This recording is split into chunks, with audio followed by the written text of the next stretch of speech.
Welcome, it is Mitch. I'm on YouTube. If you haven't already, please subscribe to the channel. As we try to build this thing up, instant reaction, Packers lose to the Vikings 27-25. Never felt that close. Final score not indicative of how big of an ass-kicking this was, how lost the offense looked for pretty much 3.5 quarters. And then when Minnesota was playing a little off coverage, Green Bay made a little bit of a run late. I mean, very, very similar to the first matchup in Green Bay back in, was it September? Vikings got out to a 28-0 lead. In this one, they led 20-3. They led 27-10. Green Bay tries to make a late run, but all for naught. Green Bay, of course, has already wrapped up a playoff spot. At time of recording this, I record these right after the games go final, so I don't hear LaFleur's presser or Jordan Love's presser. This is before Washington plays Atlanta. But if the Washington Commanders take care of business tonight, because I'm recording this right after the game, Packers lose 27-25. If the Commanders take care of Michael Penix and the Atlanta Falcons tonight, and they take care of the Dallas Cowboys next week, it doesn't matter what Green Bay does against Chicago. They're the 7 seed, and 7 seed likely taking on Philadelphia. So, if Washington takes care of its business on its home field against Atlanta Sunday Night Football, and the next week against Dallas, Green Bay likely headed to Philadelphia because of this loss to Minnesota. It was pretty putrid for most of the game, and then they tease you, they get your hopes up late, and we're going to bounce around all over the place like we always do, but if we want to start at the end and then work our way back a little bit, or at least have the intent of doing that. When they scored the touchdown to make it 27-25, you're on the right side of the 2-minute warning. You have all 3 timeouts. Obviously, most teams are going to kick it deep in that instance. I had no this defense showed us they couldn't get stops. And so I had texted one buddy, and I said, they're not going to do it, but they should onside kick it. And I was like, they're not going to get a stop. And there's been so much good for this defense this year, first year under defensive coordinator Jeff Hafley, but they didn't have it in this one. Defense didn't have it. 33 of 43, 377 yards and 3 touchdowns for Sam Darnold. Only blemish on the resume was the interception of Carrington Valentine, which gave Green Bay hope. I don't know what he was doing on that read. It was into double coverage. The Vikings were leading 20-3 in the third quarter. Green Bay took over deep in enemy territory, ended up punching it in for a touchdown. That gave Green Bay a little bit of life. Darnold had a couple other sketchy ones that Green Bay could have made plays on. They didn't. But yeah, this was putrid football for the Packers, and I wanted them to onside kick it. I know hindsight's 20/20, but I texted a buddy before they even decided to kick it deep, and before obviously the Vikings did salt away the clock. With how this game was unraveling, your defense was unable to get stops, and 1st and 10 coming out of the touchback after you make it 27-25. Minnesota runs play action, and their fullback C.J. Ham's wide open. He gets 13-14 yards, stays in bounds wisely. And then on the 3rd and 2, where you need the stop, it's your last chance, they run play action again, roll Darnold out to the near sideline, and he finds, was it Cam Akers, who made an incredible shoestring catch. But, yeah, this one pisses you off because Green Bay, for a litany of reasons, just – if you're box score watching this one because you couldn't watch it, it was not a 27-25 game. Just like the one in the early season was, I'll have to look, but wasn't it like 31-29 or something like that? And it was like, Minnesota led 28. 31-29 in the first matchup. Another 2-point loss, but Green Bay trailed at Lambeau 28-0 to the Vikings. The offense early on reverted back to being an absolute mess in a big moment on a big stage.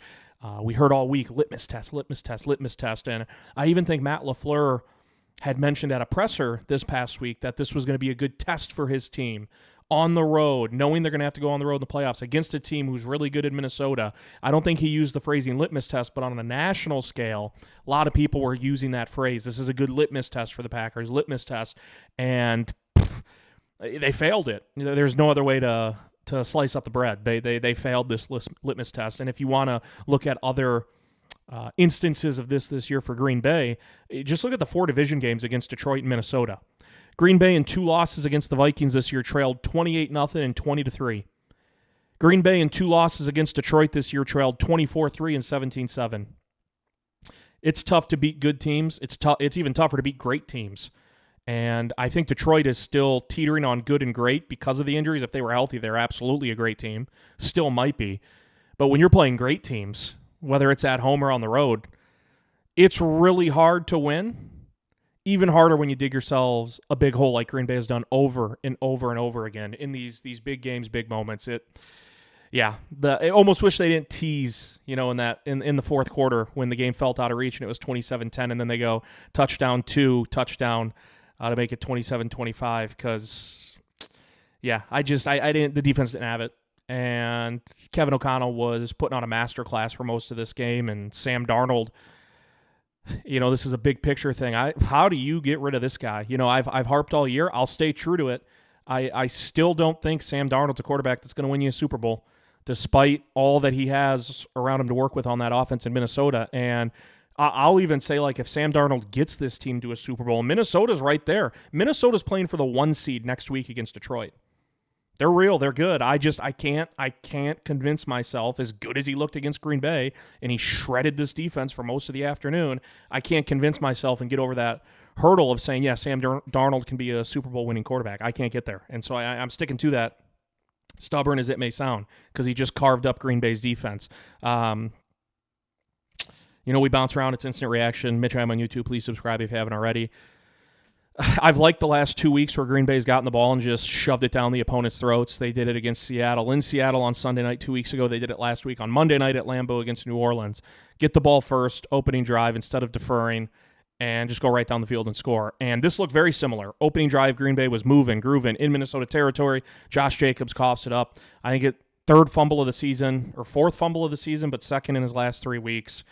Can't have it. It's a momentum killer. I mean, Josh Jacobs has been so good for this team, and where would this offense be without Josh Jacobs is a really, really scary thought. He's been that much of a difference maker, that great for Green Bay and Matt LaFleur's group, but just can't cough it up on the. I mean, it sounds simple, but you have Minnesota on their heels early, and I know it's the opening drive of the game, but if you're able to go down and put up any sort of points, you're feeling good about yourselves. Because it's a 180 from the first matchup against Minnesota where you were down 28-0. You were hanging up a goose egg for much of that first half, or all of it. And then you're driving down the field and Jacobs fumbles, and then the second drive, your defense gets a stop, and then your second drive, you're pinned. And on the second drive, you go pass, punt. And, you're frustrated that Jacobs fumbles early on, but he's your bell cow, and you're backed up near your own goal line and you go pass. I don't know. I thought the defense weathered the storm early. The Packers fumble on their opening drive. Defense gets a stop. Packers backed up deep and punt. Defense follows with another stop. And then all hell broke loose pretty much. I will say this. This needs to be noted. And you can call me crazy for saying this if you want. I don't give a damn. I don't blame Jeff Hafley one bit.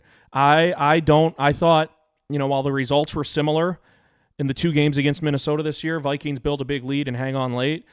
Jeff Hafley called 2 completely different games. The first matchup against Green Bay, Sam Darnold had all afternoon to throw.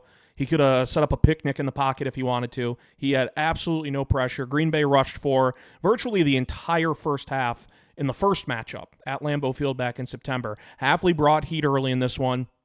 He tried dialing up different looks, disguises, pressures, and they just couldn't get home for most of the afternoon. There was one guy who showed up. For Green Bay. It's Edgerrin Cooper. I think he was out there almost every single snap defensively. I'm excited to look at the snap count totals. Really the only thing I'm excited about from this one, which is kind of sad. But Edgerrin Cooper had 4 tackles for loss, tied for the team lead with 11 tackles. And this is why this can be a misleading stat. Edgerrin Cooper had 4 TFLs. He was phenomenal. He was all over the field. He was flying around. Jeff Hafley mixed up coverages, looks. I thought Jeff Hafley emptied the tank and the defense just couldn't get home. Sam Darnold had a pretty clean pocket for most of the afternoon, and it was increasingly frustrating, but it wasn't for a lack of Jeff Hafley, being conservative. He was not conservative. He didn't bottle things up. He wasn't hesitant. He wasn't gun-shy. They emptied it on Minnesota, and you tip your cap to the Vikings offensive line because Sam Darnold had a pretty clean pocket for most of the afternoon. Here's why tackles are a misleading stat. Edgerrin Cooper had 4 TFLs. He was just top tier, phenomenal. I hope he's a superstar to be for the Packers. He's kind of early in his career as a rookie taking that path that it would appear, right? But still, time will tell. Edgerrin Cooper had 11 tackles. Javon Bullard had 11 tackles. Both tied for the team lead. You want to know why it's misleading? Edgerrin Cooper's tackles were meaningful. He had 4 TFLs. Edgerrin Cooper was a positive presence on the field defensively. Javon Bullard was lost. I mean, it was every time Minnesota seemed to have a big play on offense in the passing game, Javon Bullard was always the nearest guy in the vicinity. Whether it was the touchdown to Naylor, the touchdown to Addison, a couple of big runs where he came down to the box and he got blocked up, one by Addison late in the fourth quarter. Just Zane Anderson goes out with what appeared to be a concussion on a kickoff early in the game, and Bullard has to move from slot to safety because Evan Williams is already out. So technically, Green Bay's on its third option, which is crazy because Bullard's a safety rookie second-round pick, right? Yeah, second-round pick for the Packers. And he's your third option because he's shown in his rookie season he's better when he's closer to the ball. So they had him in the slot, and he was, I wouldn't say he was thriving, but he was getting more comfortable in that role. He has to push back to safety to the other starting spot next to X in this one after Zane Anderson goes down, and it was bad. I mean, Bullard was pretty atrocious. I don't care what the PFF grade will say. It'll probably say not good and agree with what I'm saying right now, but I don't care what the PFF grades say. I don't care what – just watch. And it was bad. It was really, really bad from Javon Bullard. He just – watching him on a few plays specifically, on pass plays for Minnesota, he played like his mind was racing at 1,000 miles per hour, and that is never good. And he was torched. And you can look at that first touchdown to Naylor and say, well, it looked like McKinney kind of, condensed down closer to cover up Jefferson, who was coming across on an in route, a deep in route, and then Naylor beats him over the top. I don't know what the coverage call is on that. It looked like Bullard was supposed to be, though, a hell of a lot closer than he was in the Addison touchdown. Bullard's just lost. Absolutely lost. So you can look at the 11 tackles that Bullard had and the 11 tackles that Cooper had. They were not made equally. They were not, because Cooper was incredible in this game. Really, I'll have to go back and watch, but I thought Rashawn Gary was pretty good, got a couple of pressures, had a couple of TFLs. Cooper really, though, was the standalone on the defense. Outside of that, it was pathetic. CV had the pick of Darnold and then fumbled it. That would have been a disaster. You got to protect the rock. It's a tough ask for Valentine or anyone to man up Justin Jefferson, and they held him in check for two and a half quarters, and then you look up and Jefferson has 8 catches for 92 yards on 11 targets, and 3 other pass catchers have touchdown receptions from Sam Darnold. Just frustrating. Defense didn't show up, and again, I do not blame Jeff Hafley one bit. I thought he did everything he could as a defensive play caller to try to put these guys in positions to succeed, to stay aggressive, to try to make Sam Darnold uncomfortable, and guys just didn't execute. And so I really don't. I don't blame Jeff Hafley. The first matchup in the first half against Minnesota, I was so pissed because it was rush 4, rush 4, rush 4, rush 4, rush 4, rush 4, rush 4, and Darnold just made a living in the pocket, comfortable at Lambeau Field against the Packers. They're up 28-0. Early and often in this one, Hafley was bringing pressure. It's just all for naught. Mitch, I'm on YouTube. Please subscribe if you haven't already. We're pissed off. The Packers, instant reaction. They lose to the Vikings 27-25.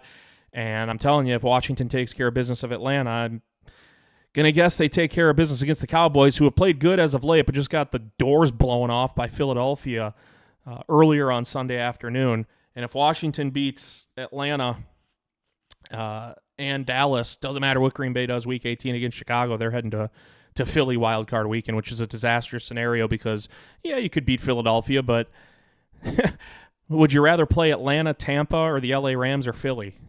Not too hard of an answer for that one. I saw on Twitter Keyshawn Nixon, I think it was an ESPN report, it might have been NFL Network, Keyshawn Nixon said before the game, and I quote, he was asked about the challenges in facing Sam Darnold, not the Vikings offense, not Justin Jefferson, Jordan Addison, TJ Hawkinson, you can throw Naylor, you can throw a bunch of names in there. Keyshawn Nixon was asked about the challenges in facing Sam Darnold, and he said, I quote, I don't really think it's a challenge. Typically, I'd prefer not saying that, but I really am all for a Packers defense that finally has some edge to it and plays in your face and will play aggressive and will pick its spots to take its chances. It's calculated chances.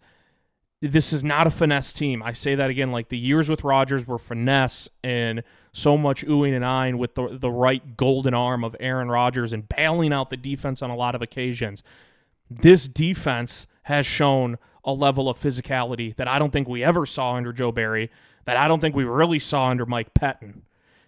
The ground game on offense has shown a level of physicality on a consistent basis going all the way back to week 1 that we have not seen with Green Bay. Smash mouth football. And so typically Keyshawn Nixon, anyone on Green Bay saying, oh, I really don't think it's a challenge, talking about an opposing QB before the game, I wouldn't like it just based off how Packers teams have been in the past where it's more bark than bite. This team, I think I said it last week in a video, they have a level of physicality that's really encouraging to see. And so I actually didn't mind Keyshawn Nixon saying it. The problem is you have to go freaking back it up. They did not. And that's not a Keyshawn Nixon thing. I don't think he was, horrible in this game against Minnesota. I thought the defense as a whole was. But if you're saying it, I don't really think it's a challenge to face Sam Darnold, and then he slices and dices for 377 yards and 3 touchdowns. You're gonna have to put the red clown nose on. It's not a good look when you get diced up by Sam Darnold after saying I don't think it's a challenge before kickoff.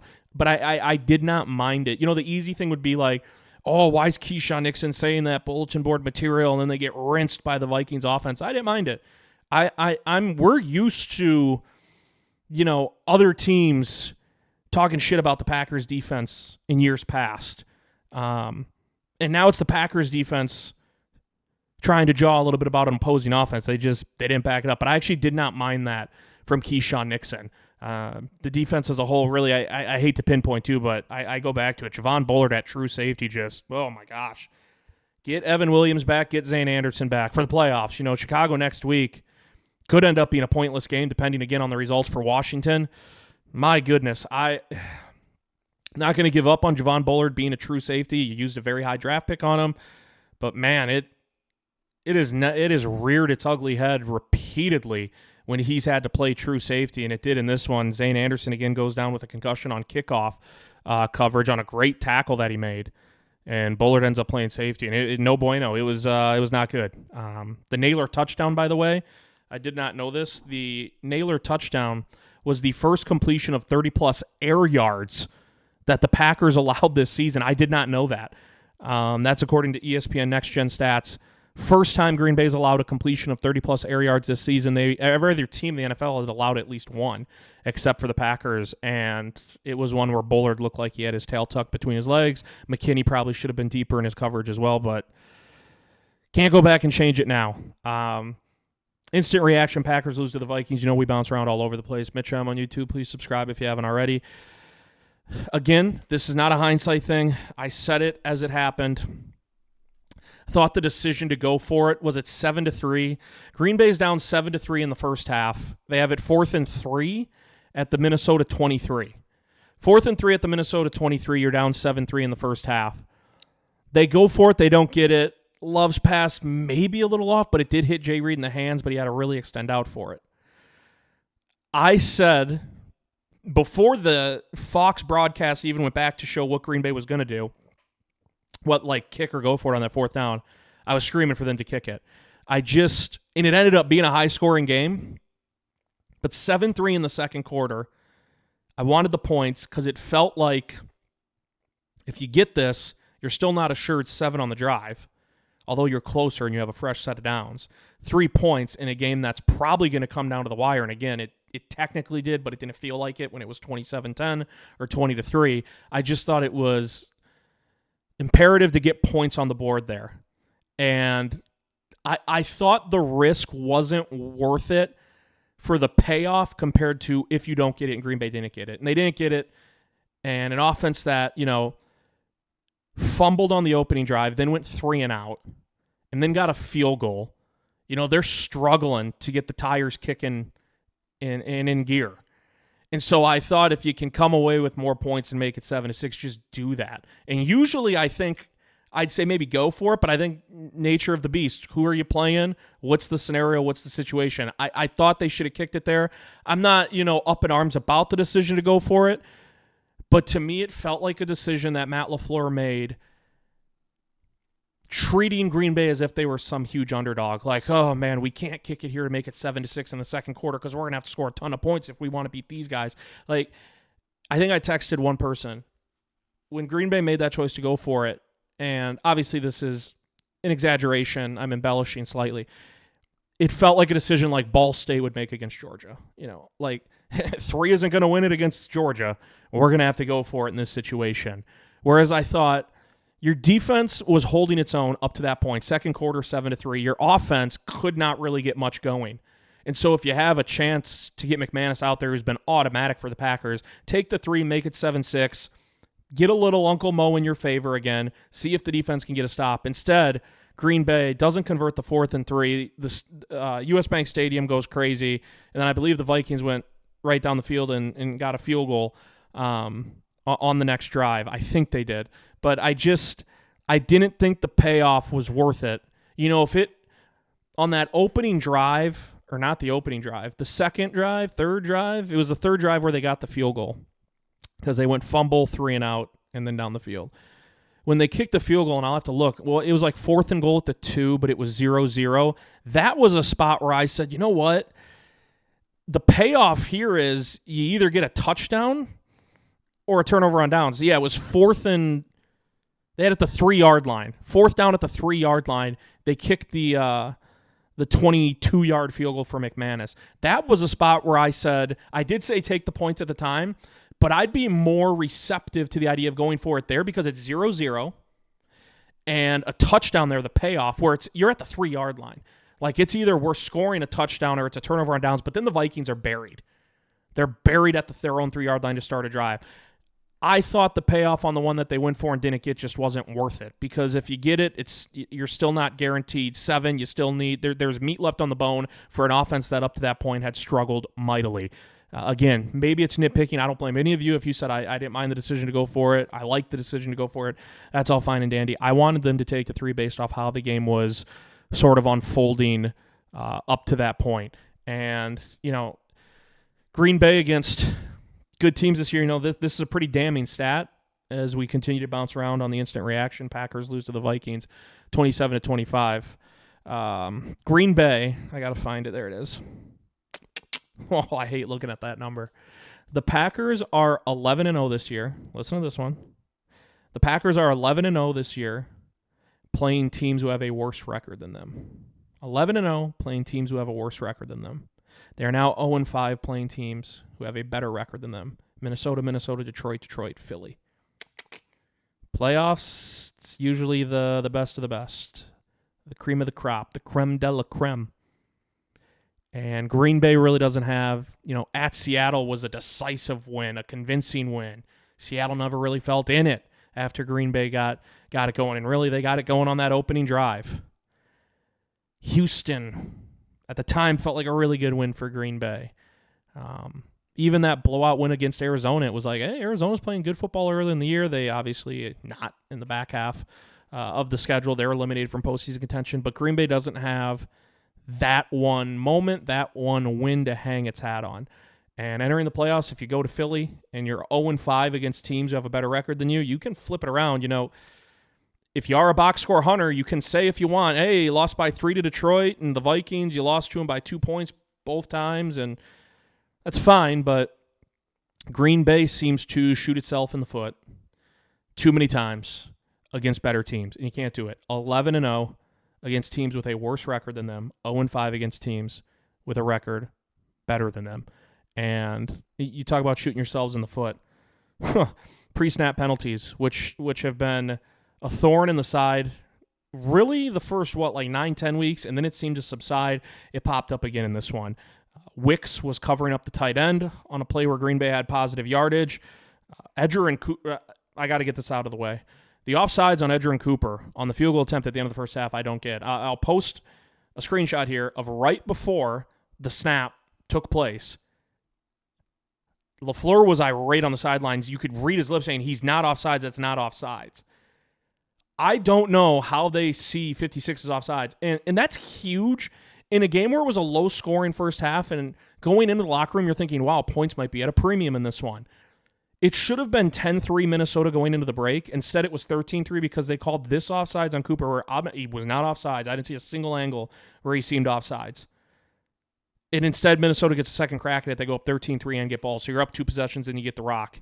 A little 2-for-1 to end the first half. That one pissed me off. That was a pre-snap penalty. Zach Tom wasn't lined up on the line of scrimmage on a play where the Packers had a big conversion down the field. One that wasn't a pre-snap penalty. Josh Jacobs had like a 20-yard touchdown run when Green Bay was making its run in the fourth quarter, and they called Sean Ryan for a holding penalty, which when they showed the replay, that's a tough call. That's a tough call. So Penalties stacking up, pre-snap penalties. Green Bay just can't get out of its own way. You fumble on the opening drive. Jordan Love had 64 passing yards entering the fourth quarter. Like, that's not... I love the ground game for Green Bay, but if J-Love's got 64 passing yards total entering the fourth quarter of any game, unless you're playing a really, really inferior opponent, that's probably not a good indicator of how things are going, and in this one, it clearly wasn't either. So Green Bay loses 27-25, and however you want to slice up the cake, Green Bay's 1-4 in the division, with a couple of curb stompings that they've taken, not delivered. 1-4 in the division. Really should be 0-5, if not for a blocked field goal against Chicago. Yet they're still a playoff team. Like, you're 1-4 in your division, and you clinched a playoff spot 2 weeks clear of the regular season finale. Shows how great the NFC North is. Also shows Green Bay hasn't played up to par against top-tier competition. Just haven't. You can't dig yourself these big holes against teams that either you're level with or are better than you. And it sounds so simple, but I was so encouraged on that opening drive, and then they fumble. And I swear to you, my first thought was, are they going to have one of these games again against a litmus test team, as people want to say, where they can't get out of their own way? Where, yes, the Vikings and Sam Darnold are shredding, but Green Bay would be right there with them if they could get out of their own way. And it felt like that many times in this one. The pre-snap penalties, the fumble on the opening drive, the offsides on the field goal going into halftime where it could have been 10-3 instead of 13-3. Minnesota doubles up to get the ball coming out of the gates in the third quarter. Just disappointing. Just an undisciplined team. I don't think there's anyone out there that can say Green Bay's a great team. They're a really good team, I think. Green Bay's a really good team. This is not a doom and gloom. I think Green Bay could still make some noise and get some damage done in the postseason. But the task gets a lot more uncertain if you're going to Philly Wildcard Weekend. I cannot emphasize enough how big of a difference I think that is. And that's not a knock on Atlanta. It's not a knock on Tampa Bay. It's not a knock on the LA Rams. I just think Green Bay having the opportunity to play the Rams or the Falcons or the Buccaneers compared to Wildcard Weekend at Philly is a substantial difference. I really do. But you'll have to see. And then think about this. If you're the 7 seed and you go on the road and beat Philly, doesn't matter what happens in those other games. You're the last team in. If you beat the 2 seed, no matter what, you get the 1 seed the following week. And this year that means you're going to Detroit or to Minnesota. I mean, trying to get it done as a 7 seed compared to a 5 or even a 6, it's a tall ask. It's a big ask and a tall order. So Green Bay's path certainly got a lot harder. If you're glass half full, you're optimistic. You're saying, hey, they punched a ticket to the dance. Let's see where the chips fall. I get that, but 20-3 and 27-10, and then the late tease like we saw in the first matchup against these guys, the late tease like we saw against Detroit, they cannot get out of their own way, and they cannot get it done against teams that record-wise are better than them. And we saw that again on Sunday.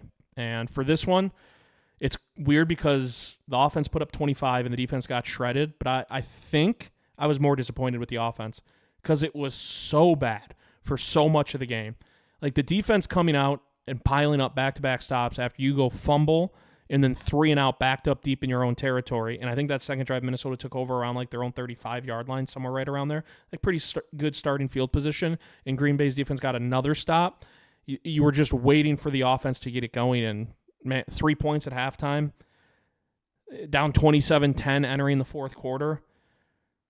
Green Bay finishes with 25. I think I'm more disappointed with the offense than the defense because Halfley did what I thought he needed to in this game. He emptied the clip. He tried everything to try to generate pressure on Sam Darnold, and the defense just they couldn't do it. Darnold was sacked once. He was hit 3 times. I don't know about QB pressures. Edgerrin Cooper showed up on defense. There were spots for other guys, but Edgerrin Cooper was the only consistent on defense for Green Bay.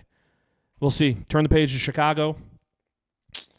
If Washington loses to Atlanta, again, if you're watching this, Washington-Atlanta might already be over with if you're seeing this on Monday morning. But the result of that game could tell a lot about what Green Bay does going into next week against Chicago as far as playing guys, resting guys, playing guys a little bit.